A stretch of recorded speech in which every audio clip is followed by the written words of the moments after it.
puntahan naman natin si Jiki. Nasaan nga ba si Jiki ngayon, Jiki? Yes, I am here, Tel. Maraming salamat na po. Nandito po ako sa Makati. Kasama ko po ang isang awesome family kung saan they really teach financial literacy to all Filipino. At of course, kasama ko po si Sir Jesse Tayaban and Miss Joey Tayaban. And of course, their kids, they are financial advisors. Yes, and there are 5 lovely kids. Can you introduce yourselves, please? I am Jesse. I'm Joey. I'm JJ. I am JM. And I'm Jack. And I'm Jake. And I'm Jamie. And we're the JMJ Family. Yes, the JMJ family, and I could actually be a part of them because I'm Jiki and Direct Jenny also. We can join them. They're all letter J's, no? Yes. So of course, Miss Jessie, she's No, also Joey. Miss Joey. Sorry, she's also the unit manager of Sun Life. Yes. So first of all, can you please give us like a brief orientation of how you conduct financial literacy as a family? As a family, alright. So, originally kasi, I was part of the Truly Rich Club of Brother Bo Sanchez, and I was teaching stock market investing to our members, direct stock market investing to our members.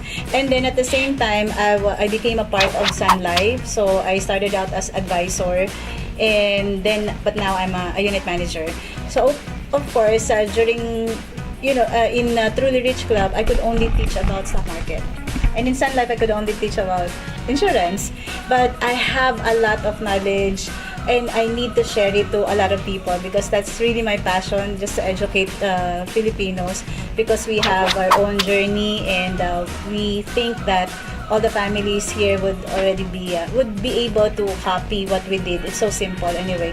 So I created my own signature talk para mapagsama ko yung dalawa, yung stock market, yung insurance, and everything else na alam ko.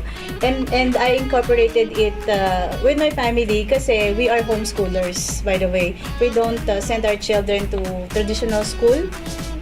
Sa bahay lang sila nag-aral, all of them. And JJ now is in college. And because we're homeschooling, we need to really teach them ourselves. And because we're always on the go, we bring our children with us. Wala kaming katulong sa bahay. So talagang simpleng pamilya lang kami. They all have their own tasks. So kasama namin sila palagi. And since kasama sila palagi, kailangan namin sila bigyan ng, bigyan namin sila ng role sa ginagawa ko. Because I wanted them to feel that what I'm doing is actually for the family. And they're part of the family, so they have to chip in. And they're very talented and I think a lot of kids naman, all kids are talented. So we just have to hone them. And sa amin, since ito na yung business namin, kami mag-asawa, this is already our life, Sun Life, and they need to be part of it. Yes. And that's why kasama sila lagi sa talk namin, and they have their own roles and script. Since they're also homeschooling, that also gives lots of time and opportunity for them to really learn financial literacy. Yes. And what you're doing. And kanina nga, nagkakakwentuhan, your kids already know how to create their own stock account. Right. And they could actually know how to trade. Is that right? So, the JMJ family, this is very inspiring. Can you share to our viewers, ano ba yung inyong inspirasyon or idea? What is JMJ family all about? Including, of course, your kids. Okay. So, we started sa Canada, alright? So, we lived in Canada for 6 years, right? 6 years in Canada. And in Canada, life was okay. However, unfortunately, we had to all come back here in 2008 after 6 years. And we had to start from scratch. We were law graduates, but yung mga kaklase namin nung bumalik kami, judges na, commissioners na, wala na kaming babalikang career. So we really had to start from zero. So we looked for work. And then I read My Maid Invest in the Stock Market by Bo Sanchez. And sabi ko, kung yung katulong naging milyonarya, how much more tayo? So, inaral ko. So, inaral ko siya, ginawa ko siya, nag-ipon ako ng 5,000, and then I invested in the stock market. And after that, it was just a breeze. Kasi siguro, I really wanted na, there was a strong desire for me to become rich. Because I had 4 children at that time. And mas mahal dito sa Pilipinas eh. Kala lang natin, okay, mas mahal sa abroad, pero mas mahal dito kasi doon sa Canada, libre ang education, libre healthcare. Dito, we had to pay for tuition. Mahal. Tapos, Yes. And then after that, ang nangyari is naipon na namin yun sa stock market. Every time that it reaches 10,000 pesos, I would withdraw 5,000 and open an account for each of our children. So nagkaroon na sila ng 6 COL accounts. And JJ here, syempre, siya yung 12 years old at that time when we started, right? Siya yung natuturo ng how to trade, how to buy stocks. But that was because of the guidance of the Truly Rich Club, yung kay Brother Bo Sanchez, which we were a part of before. Me as a staff, kaming dalawa as a staff. Pero until now, we're members naman. I resigned last year kasi to focus on my Sun Life team. So that's where it started. And when I learned about it, siguro again, ang difference lang is, I was ready. I was ready to become rich. And I wanted to become rich the way that Brother Bo was telling us how to. And the wealth is not just for us, it's to love other people. Because we wanted to really help people. And ang storya namin, yun yung sinishare namin sa mga tao. Because it's not just selling it's actually what we did from the very start. Started with stock market, and then we had our own accounts in COL and then insurance. So right now we have about 33 policies in Sun Life. So journey talaga siya. And after 6 years, here we are, from zero to multi-millions. And when I say multi-millions, I'm not saying we have multi-millions at home. It's not that. It's the investment. Alright? So these kids have their own retirement fund. Tayo, wala ba retirement fund, diba? Hindi yun uso sa ating mga matatanda, pero sila meron na. Kasi inaral ko na siya. And gusto kong matutunan ito ng bawat Pilipinong, yung pamilya talaga hindi lang yung nanay, tatay. Gusto ko buong pamilya, and that's why we're all here to share what we know. Tama, no? Because financial independence, kailangan talaga fino-form siya the youngest age possible. So with this kind of stock investment, no, pwede pala kahit minors. Yes. So it's a great idea, no, for parents na, of course, if you're a minor, very limited yung pwede mong pasukin ng mga engagement and enterprise. So as early as the age of your youngest is 9? No, she's 8. She's 8. She just turned 8, and that's a great idea, no po. And of course, na-mention nyo din yung retirement, no? Kasi common in our culture, in our country, is pagka tumanda na ang parents, usually ang nagiging retirement fund nila yung kanilang children. Ito pag-usapan natin kanina. Yes, kanina, no, which I think is we have to really address that situation, because dapat the children, they should form their own future, and yung parents naman, or the elderly, the lolas and lolos, must focus on retirement. So can you please share to our viewers itong common na line na culture that we have to kind of address or break? Okay. So, well, it's as simple as this. Ang ginawa lang namin is yung signature talk ko na it's time. Sinimplify ko lang siya na the financial house, para ka lang din nagpatayo ng yung physical na bahay natin. So, bahay lang. So, paano magpatayo ng bahay? You plan, build, and then you secure your house. Una muna talaga plan. Planning is very important, and that's what we are lacking. Yan yung wala sa Pilipino. Hindi natin siya ginagawa. What is planning? Planning is simply computing for how much coverage you have, how much yung income mo and expenses mo. So talaga magko-compute tayo. We have to know our number. Hindi yung basta, gusto ko magkaroon ng 10 million in the future. But what are you doing to get to that 10 million goal? Wala parang pangarap lang. So pag nangyari na, wala na. Hindi na natin nagawa. Planning is actually, it involves taking action now. So you need to know how much you want, so that now you know how much you need to shell out to get to that goal. So, nandyan na yung trabaho ng financial advisors. You have to really ask for their help and advice on how to get there. So, that's planning. And then, next is building. So, eto na, mag-build na tayo ng bahay. Ang nangyayari sa atin, mga Pilipino, or kahit naman sino binibuild natin yung second floor muna. First floor, second floor, third floor. Ano yung mga yon? And that is the checking account, savings account, andyan na yung real estate, businesses, and that's all part of the upper body of the house. Nasaan yung foundation? Ang foundation natin, 3. Emergency funds, health protection, and income protection, which is insurance. So, emergency funds, yun yung sinasabi mo, cash flow. Dapat meron tayo niyan 3 to 6 months ng gastos natin. Dapat nasa bangko lang para in case of emergency, may magagamit. Ang nangyayari sa iba, nag-invest sila, let's say, sa real estate. So, they buy houses, they buy lands, or they go into businesses. So, nag-invest sila dyan. Tapos, pag nawalan sila, pag may emergency, you know what they do? They sell.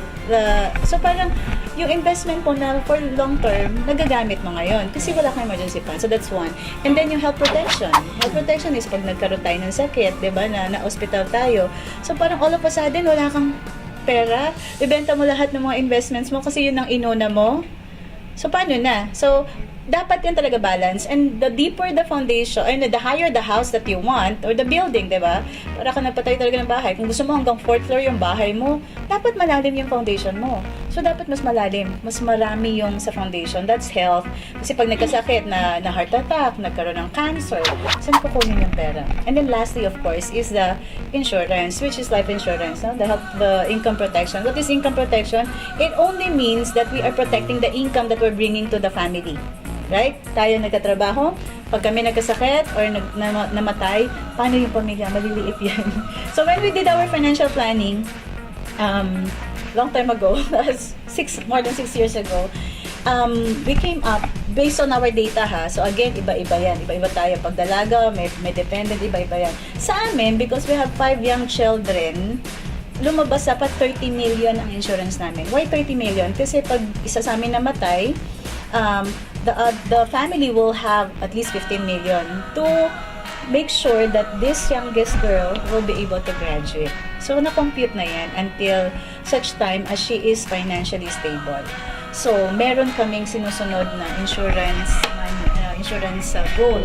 So, that's at least 30 million for the both of us. So, yun yung ginawa namin. And ginagawa namin until now. Like, syempre hindi ko kaya yung 30 million right away. So, kuha mo na ng 1M, and then 2M, and then 3M, and then lahat na, total of 33 policies in a matter of 6 years. So, ngayon, ang kapalit nun was security. Parang I bought security. Now, I feel secure that if something happens to me, or even my husband here, our family would still have the same kind of lifestyle that we have now. Hindi mababago yung buhay namin ngayon kasi we're kind of secured already. Of course, we don't wanna die. No one wants to die. And then si ate, she kept talking about yung retirement. Well, for each of us, she's actually made us financially free in a way. Like in the future, we know that we're gonna be financially free as our parents are. And for us, retirement, our parents have already covered all of us, so we know that we are safe in that kind of basis. We see success as this time freedom, which we have right now. This is the measure of our success. Like right now, we are always together, although we don't have a lot of material possessions. We were able to save yung pinaka-importante sa lahat. And I think, ito talaga yung dapat ginagawa ng Pilipino. Yeah. Na tama na muna yung mga yabang natin. I'm not saying nagyayabang tayo, but we adhere to society. Kung ano meron, dikta ng society, then dapat meron din tayo bagong gadget, like that. So nakikisabay tayo sa kanila. And if you are like that, then you will never become rich. There should be a concept of delayed gratification. And you should also know the value of money if you place it in proper avenues or channels, that it will actually earn more. Yeah, so we discussed the levels or the ladders of the financial house. Like, of course, you do not jump right into real estate investments. Exactly, yes. Or even can you consider stocks or not really? Well, actually, for the stocks, I cannot discuss it in this way, okay? Because we started in the stock market, alright? Yes. The direct stock market, not even the indirect. There are 2 ways to invest in the stock market, and that's Indirect and direct. The direct way of investing in the stock market is when you open an account with an online broker, like COL or MetroFirst and BDO Namura. So yung mga online brokers, you do it directly, you buy shares directly and sell shares directly. Walang ibang humahawak ng account mo kundi ikaw. That's direct. Alright, that's where we started. And then the indirect way of investing in the stock market is through fund managers, right? And here in the Philippines, we have 3 fund managers. We have banks, mutual fund companies, and insurance companies. Banks offer UITF or Unit Investment Trust Fund. Mutual fund companies offer mutual funds, and insurance companies offer VUL or yung what is commonly known as insurance plus investment. So yun, fund management, yung indirect way. But if you're gonna be doing stock market investing indirectly, it has to be on equity or index only. Never bond or balance kasi ang stocks para siyang synonymous sa units or so stock shares and then here units naman. Is it safe to say that direct stocks, it is more of, there's more risk and hence the higher the return, and indirect stocks are more on the safe side, hence lower return? No. When you say stocks, they're both the same. Alright? So equity and index stocks din yan, but managed by a fund manager. So they're the same. So you can actually invest directly and indirectly in stocks. So they're both. But stocks would actually, you're right.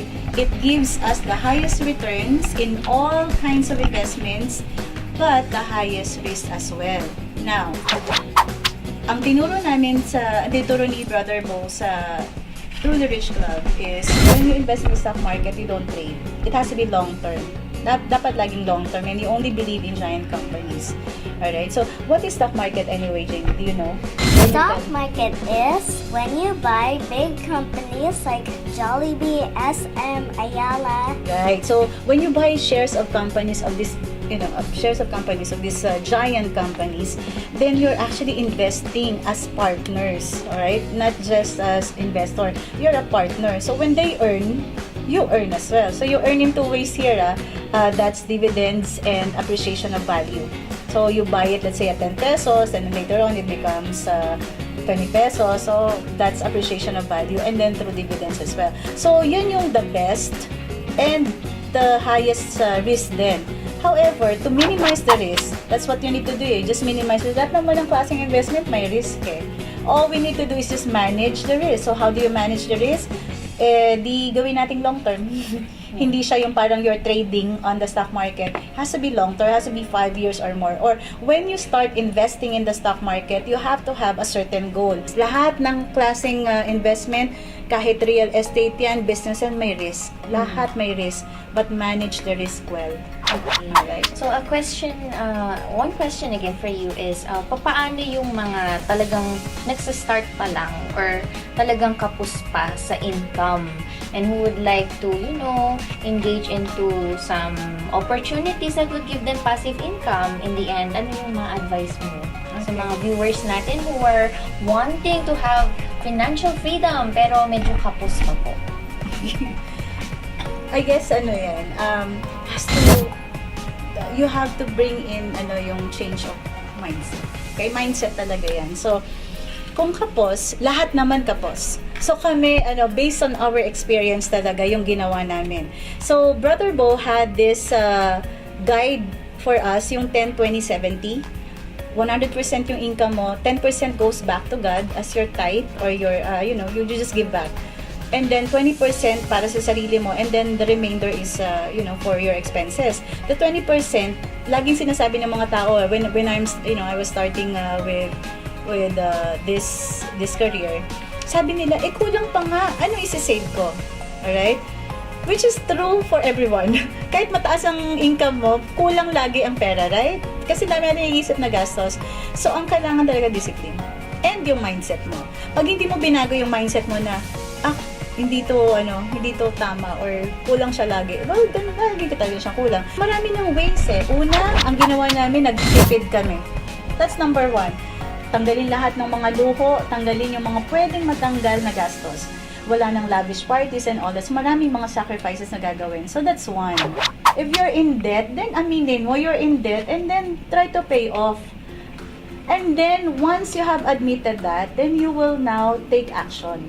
Ang action na i-take mo is to make little alkansya. So, ngayon napilitan kami na lagyan itong mga to. And what did we do? Meron namang auto-debit, meron namang salary deduction, meron auto-credit. So, yung mga ways to, yung hindi mo na makikita yung pera mo, nabawasan na siya ng savings, Diba? So parang nauna na yung pagbawas ng savings, tapos yung sukli, yun na lang yung matitira. Kung ano yung natira, pagkasyahin or tipirin. That's what we did for our family. And kaya yan ng lahat.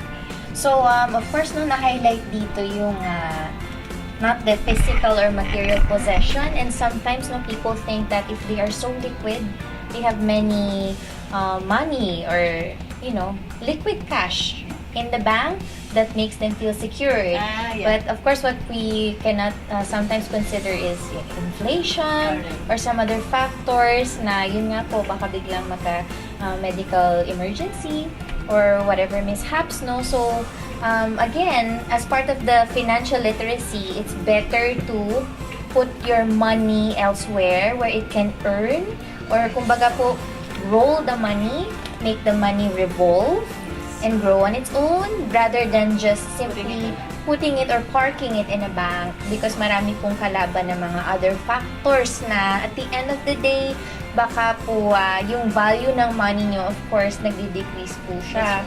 So, of course, we're very excited din, of course, to learn more about your different approach. No? Meron po silang tinatawag na it's time na inyong program, parang holistic program po siya, no? They incorporate neurosciences, the family, they're all involved, the kids, and of course, they discuss yung financial literacy and time freedom, no? Maybe you could share to us, ano po ba yung difference ng financial freedom and time freedom? Because others say that if you're financially independent, you kind of have a very huge flexibility on how you can dictate how your day will go. So it kind of means that you have time freedom. And sometimes, other people say that money is time.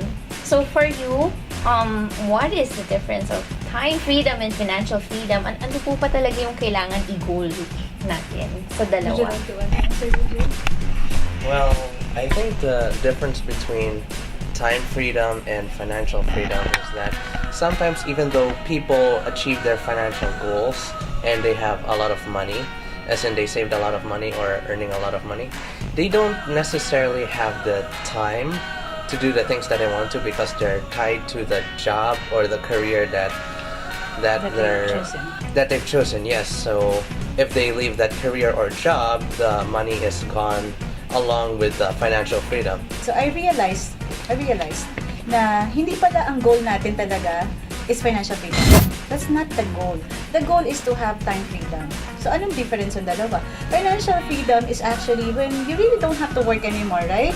And you have so much. However, a lot of people have this huge chunks of money, but they're tied to their position. So they don't have the time to really be with their children or with their family. Is that their goal? The goal is to really be with the family, right? So kami, we're getting there. So kaya sinabi niya semi-retired because we still have to work. But at the same time, we don't have to wait till we're 60 to enjoy our children. So ang ginagawa namin is yun na nga, yung tipid, lahat ng sacrifices, and we spend as much time with our children. We go around the country, we visit kung saan-saan, mga provinces. So we have the freedom of time right now, kahit saan kami pupunta, and even to be with my mom in the US. But hindi pa rin financially free totally kasi we're still working. So the goal is really not the financial freedom, I guess. It's really the time freedom, which we are enjoying right now, and which every Filipino families can also enjoy. Kailangan lang maging wise on how they handle their finances. Okay, thank you very much for all of the information that you've provided, the Sayaban family. And of course, do you have any parting words for our viewers? Well, we have our site, suncyjoey.com. It's suncjoey.com. And we actually are promoting our talks. If you would like to invite us to give our It's Time talk, we have the It's Time Financial House, It's Time Stock Market, It's Time Praxis, and the recent one is It's Time Energy. So we have a lot of things that we can share with you, but mostly it's to really help you copy what we did, which is very simple. Just copy what we did as a family, and you will also enjoy what we're enjoying right now. Kasi hindi naman siya talaga, hindi siya mahirap gawain. You really just have to have that strong desire to be rich in the truest sense of the word. And yun, what else? And we're doing FB Live vlogs every day. So just watch out and follow us on Facebook, and we can actually teach you not just about finances but also on homeschooling and even family values. Right? Thank you very much, Joey and Jessica Yaban, and of course to your 5 lovely kids. We have learned so much today. At yan po, of course, we have learned that, of course, investment, no, there is a step-by-step process, a ladder. Of course, you would want to make sure that your income or cash flow is solid before you even invest into larger things such as real estate or other properties or other investments such as stocks. But of course, there are professionals that are here to guide us, no, that they have been through that walkthrough. They have been there, and of course, you do not have to do it alone. That's why there are here like financial advisors and professionals that can guide us. And of course, as in our interviewee, she said that you must be ready for wealth. And that means that you should be open to the opportunities, and you're actually prepared to take the challenges and of course the responsibility and the hard work that comes with it. So, of course, they say that, sometimes it's just all about luck, that wealth is sometimes about luck or business. But of course, with our financial advisors and professionals, they are here to manage and also calculate the risks that we are entering into. So, maraming salamat po for being with us here in another episode of Puntos, Aksyon, Balita. This is Jiki Lee.